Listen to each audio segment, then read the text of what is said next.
उपस्थित हमारे अग्रज बड़े भाई और किसान राजनीति के स्तंभ इस राजस्थान में लगातार जिन्होंने लंबा संघर्ष किया, जितना विधायक पॉपुलर होता उससे ज्यादा पॉपुलर है रामचंद्र चौधरी साहब, छोटे भाई किशनगढ़ के विधायक विकास चौधरी जी, हमारी बड़ी बहन और पूर्व मंत्री पुष्कर से नसीम अख्तर जी, चेतन डूडी जी, एमएलए साहब, सम्मानित मंच बोलता हूँ, सम्मानित मंच, उपस्थित मौजूद बुजुर्गों, नौजवान साथियों, माताओं, बहनों, प्यारे बच्चों, ये अभी विकास जी कह रहे थे कि चुनाव में उफान नहीं, पूरे राजस्थान और देश के अंदर ये हालत। आप इतनी संख्या में हाथों गए, लोग तो 50,000 की मीटिंग करें रोपड़ सभाएं।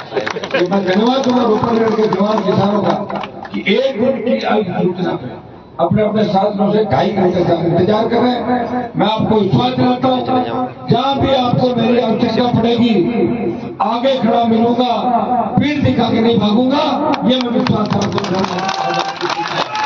भाइयों। इस देश प्रदेश के अंदर जब भी मेरी आवश्यकता पड़ी, चाहे गुजरों पे गोलियां चल रही थी, चाहे हरियाणा के अंदर जाट आरक्षण आंदोलन में जाट समाज के बच्चों पर गोलियां चल रही थी, चाहे रावड़ा घरसाना चोला के अंदर भारतीय जनता पार्टी के नेताओं ने गोलियां बरसोई पुलिस के जरिए किसानों पे, उन सब जगह और कर्ज माफी, फ्री बिजली, टोल मुक्त राजस्थान हुकार के माध्यम से इस प्रदेश के नौजवानों को तो ऊर्जा भरी और देश के अंदर कर्ज माफी का आंदोलन कर हवा दी।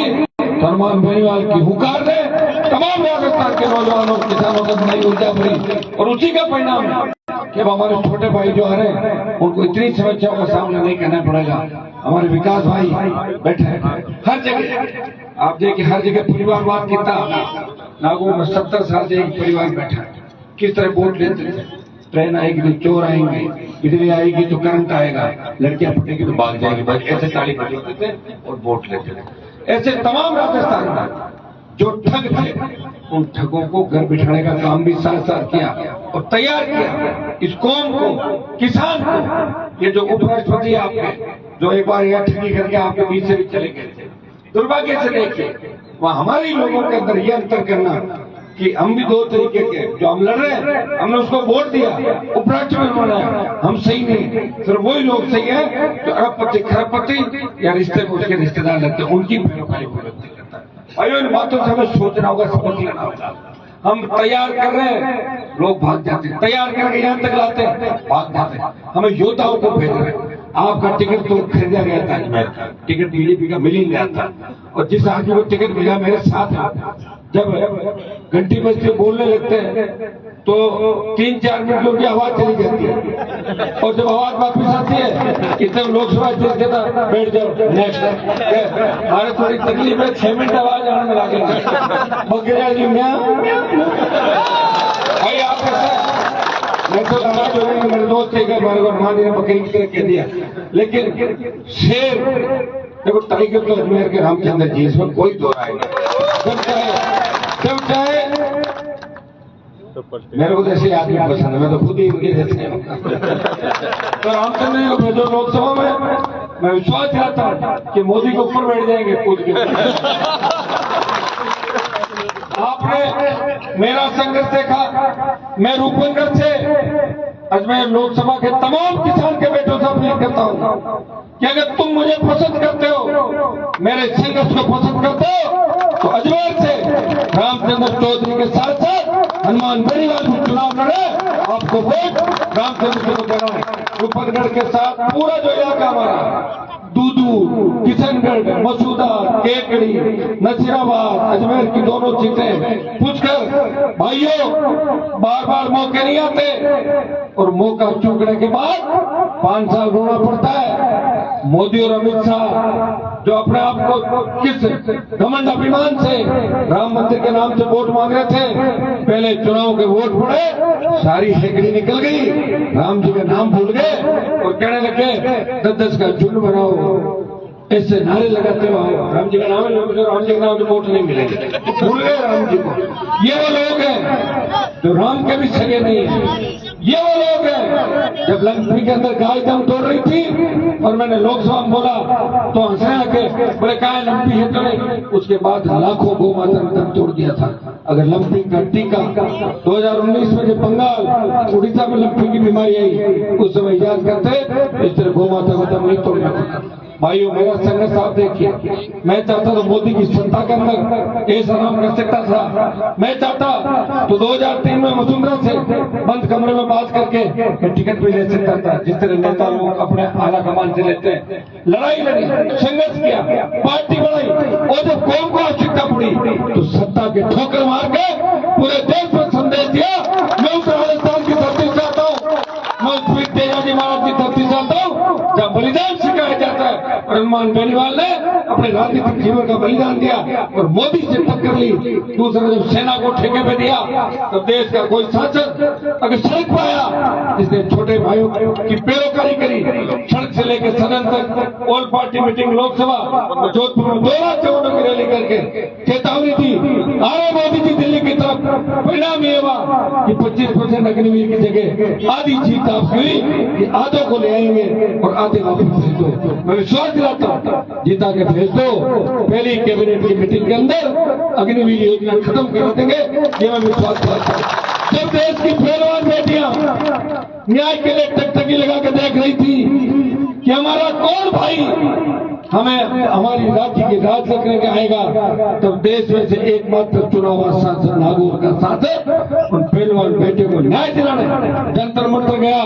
उस बाहुबली को चेतावनी दी, होगा बाहुबली, हमसे बड़े नहीं हो, चालान भी कराया तो बेटे को न्याय भी दिलाया। इस प्रदेश के अंदर जब बजरी माफिया का आतंक था तो बजरी माफिया के खिलाफ मोर्चा खोला, सस्ती बजरी कराई और उसका एकाधिकार बजरी का खत्म कराया। हार्डकोर अपराधी, टोल मुक्त राजस्थान, फ्री बिजली, सशक्त लोकायुक्त।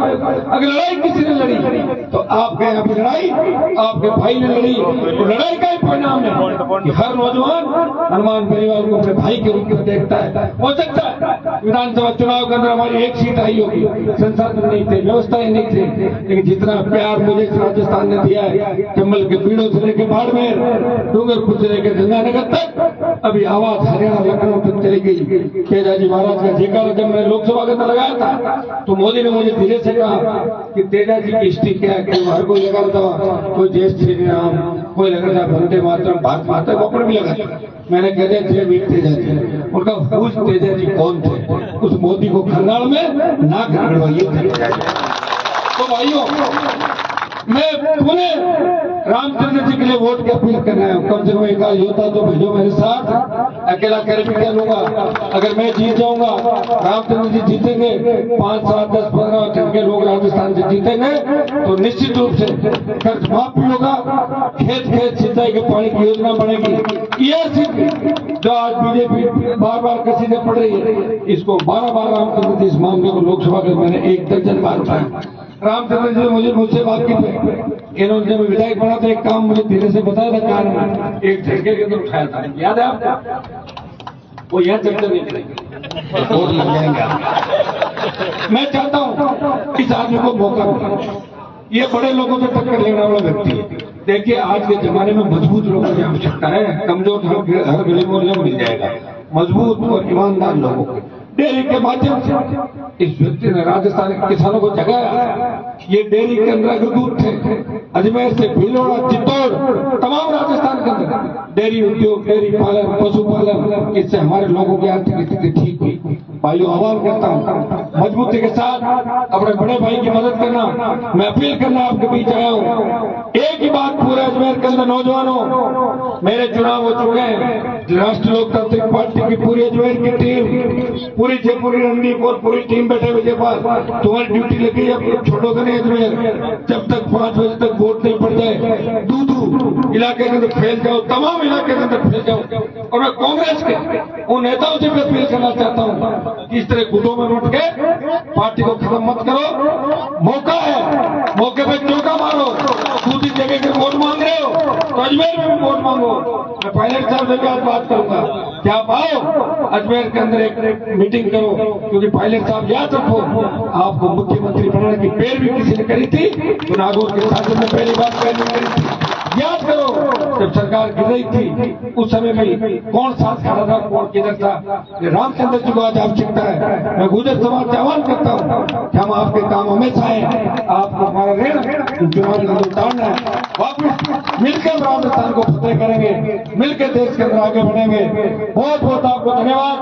आप सब ने मेरी